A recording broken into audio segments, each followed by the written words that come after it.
जय श्री कृष्णा। राधे राधे। आज शनिवार है तो प्रिय भक्तजनों, आज की इस वीडियो में आप सुनेंगे शनिवार व्रत कथा। शनिदेव न्याय के देवता कहे जाते हैं। शनिदेव को ग्रहों का राजा भी कहा जाता है। भगवान भोलेनाथ ने इन्हें न्याय के देवता की उपाधि दी है। शनिदेव को बहुत जल्दी क्रोध आता है। इसी क्रोध की वजह से पिता सूर्य से इनकी नाराजगी बनी रहती है। इनके क्रोध से सभी बचने की कोशिश करते हैं, वरना व्यक्ति पर मुसीबतों का पहाड़ टूट पड़ता है। इसलिए इन्हें प्रसन्न करने के लिए शनिवार व्रत रखा जाता है। व्यक्ति शनि दोष से बचने और उन्हें शांत रखने के लिए अनेक उपाय करता है। शनि कृपा से व्यक्ति को सुख और वैभव की प्राप्ति होती है। जो लोग शनिवार का व्रत करते हैं उनको पूजा के समय शनिवार व्रत कथा का श्रवण अवश्य करना चाहिए। तो आइए सुनते हैं शनिदेव व्रत कथा। व्रत कथा सुनने से पहले आप सभी से मेरा यह अनुरोध है, यदि अभी तक मायरा बॉयज चैनल को सब्सक्राइब नहीं किया है तो अभी सब्सक्राइब करें और कमेंट बॉक्स में शनिदेव भगवान की जय हो या भोलेनाथ बाबा की जय हो अवश्य लिखें। अब सुनिए कथा। एक बार सभी 9 ग्रहों सूर्य, चंद्र, मंगल, बुध, बृहस्पति, शुक्र, शनि, राहु और केतु में बहस हो गई, कौन सबसे बड़ा है। आपस में लड़ने के बाद सदैव देवराज इंद्र के पास पहुंच गए। इंद्र असमंजस की स्थिति में निर्णय नहीं दे पाए, परंतु उन्होंने सभी ग्रहों को सुझाव दिया कि पृथ्वी पर राजा विक्रमादित्य ही इसका फैसला कर सकते हैं, क्योंकि वो बहुत ही न्यायप्रिय राजा हैं। सभी पृथ्वी पर राजा विक्रमादित्य के पास गए और अपने आने का कारण बताया।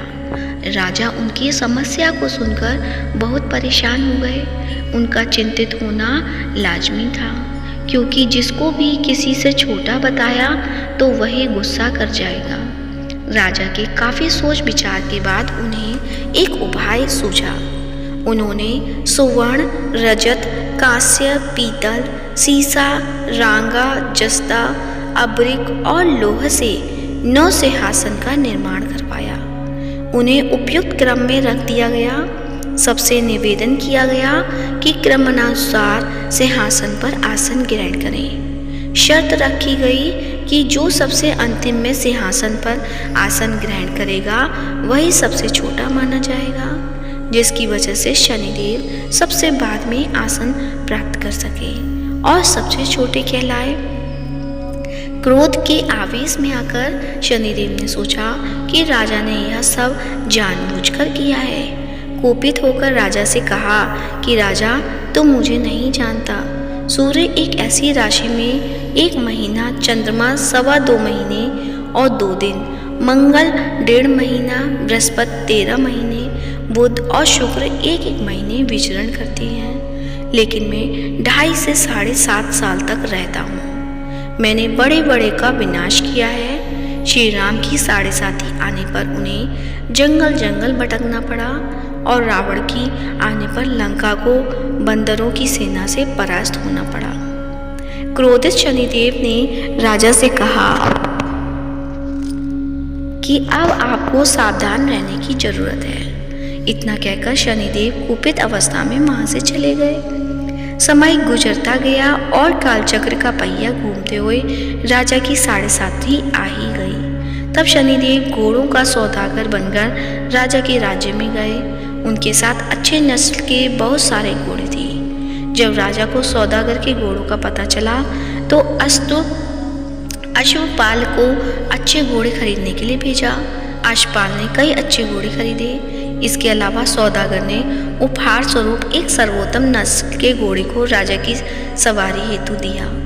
राजा विक्रमादित्य जैसे ही उस घोड़े पर बैठे वह सरपट वन की ओर भागने लगा। जंगल के अंदर पहुंचकर वह गायब हो गया। भूखा प्यासा की स्थिति में राजा जंगल में भटकते रहे। अचानक उन्हें एक ग्वाला दिखाई दिया जिसने राजा की प्यास बुझाई। राजा ने प्रसन्नता में उसे अपनी अंगूठी देकर नगर की तरफ चले गए। वहाँ एक सेठ की दुकान पर पहुंचकर उन्होंने जल पिया और अपना नाम बीका बताया। भाग्यवश उस दिन सेठ की खूब आमदनी हुई। सेठ खुश होकर उन्हें अपने साथ घर ले गया। सेठ के घर में खूंटी पर एक हार टंगा था, जिसको खूंटी निकल रही थी। कुछ ही देर में हार पूरी तरह से गायब हो गया। सेठ वापस आया तो हार गायब था। उसे लगा कि बीका ने ही उसे चुराया है। सेठ ने बीका को कोतवाल से पकड़वा दिया और दंड स्वरूप राजा उसे चोर समझकर हार पैर कटवा दिया। अपंग अवस्था में उसे नगर के बाहर फेंक दिया गया। तभी वहाँ से एक तेली निकल रहा था, जिसको बीका पर दया आ गई। उसने बीका को अपनी गाड़ी में बैठा लिया। बीका अपनी जीभ से बैलों को हाँकने लगा। कुछ समय पश्चात राजा की शनि दशा समाप्त हो गई। वर्षा काल आने पर बीका मल्हार गाने लगा। एक नगर की राजकुमारी मन भावनी ने मल्हार सुनकर मन ही मन प्रण कर लिया कि जो भी इस राग को गा रहा है वो उसी से विवाह करेगी। उन्होंने दासियों को खोजने के लिए भेजा, परंतु वापस आकर उन सभी ने बताया कि वह एक अपंग आदमी है। राजकुमारी यह जानकर भी नहीं मानी और अगले दिन ही वह अनशन पर बैठ गई। जब लाख समझाने पर राजकुमारी नहीं मानी, तब राजा ने उस तेली को बुलवा भेजा और बीका से विवाह की तैयारी करने के लिए कहा। बीका से राजकुमारी का विवाह हो गया। एक दिन बीका के स्वप्न में शनिदेव ने आकर कहा कि देखा राजन, तुमने मुझे छोटा बताकर कितना दुख झेला है। राजा ने क्षमा मांगते हुए हाथ जोड़कर कहा कि हे शनिदेव, जैसा दुख मुझे दिया है किसी और को ऐसा दुख मत देना। शनिदेव इस विनती को मान गए और कहा कि मेरे व्रत और कथा से तुम्हारे सारे कष्ट दूर हो जाएंगे। जो भी नित्य मेरा ध्यान करेगा और चींटियों को आटा डालेगा, उसकी सारी मनोकामना पूर्ण हो जाएगी। शनिदेव ने राजा को हाथ पैर भी वापस दिए। दूसरे दिन जब सुबह राजकुमारी की आँख खुली तो वह आश्चर्यचकित हो गई। बीका ने मन भावनी को बताया कि वह उज्जैन का राजा विक्रमादित्य है। मन भावनी खुशी से फूले नहीं समा रही थी। राजा और नगरवासी सभी अत्यंत प्रसन्न हुए। सेठ ने जब यह सुना तो वह पैरों पर गिरकर क्षमा मांगने लगे। राजा ने कहा कि यह सब शनिदेव के कोप का प्रभाव था और इसमें किसी का कोई दोष नहीं है। सेठ ने निवेदन करते हुए कहा कि मुझे शांति तभी मिलेगी जब आप मेरे घर चलकर भोजन करेंगे। सेठ ने कई प्रकार के व्यंजनों से राजा का सत्कार किया।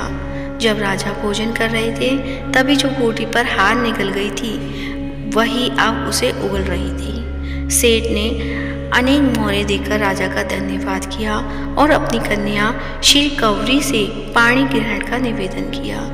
राजा ने सहज स्वीकार कर लिया। राजा अपनी दोनों रानियों मन भावनी और श्री कौरी को लेकर उज्जैन नगरी लौट आए। सारे नगर में दीपमाला और खुशी मनाई। राजा ने घोषणा करते हुए कहा कि मैंने शनिदेव को सबसे छोटा बताया था, लेकिन असल में वही सर्वोपरि है। तब से सारे राज्य में शनिदेव की पूजा और कथा नियमित होने लगी। सारी प्रजा के बीच खुशी और आनंद का वातावरण बन गया। शनिदेव के व्रत की कथा जो भी सुनता या पढ़ता है या सुनाता है उसके सारे दुख दूर हो जाते हैं। तो प्रेम से बोलिए शनि महाराज की जय हो। तो प्रिय भक्तजनों, आज की कथा कैसी लगी कमेंट बॉक्स में अवश्य बताएं और कमेंट बॉक्स में शनि महाराज की जय हो अवश्य लिखें। साथ ही इस वीडियो को ज़्यादा से ज़्यादा लाइक करें, शेयर करें और चैनल को सब्सक्राइब करें। शनिदेव भगवान की कृपा आप सभी पर सदैव बनी रहे।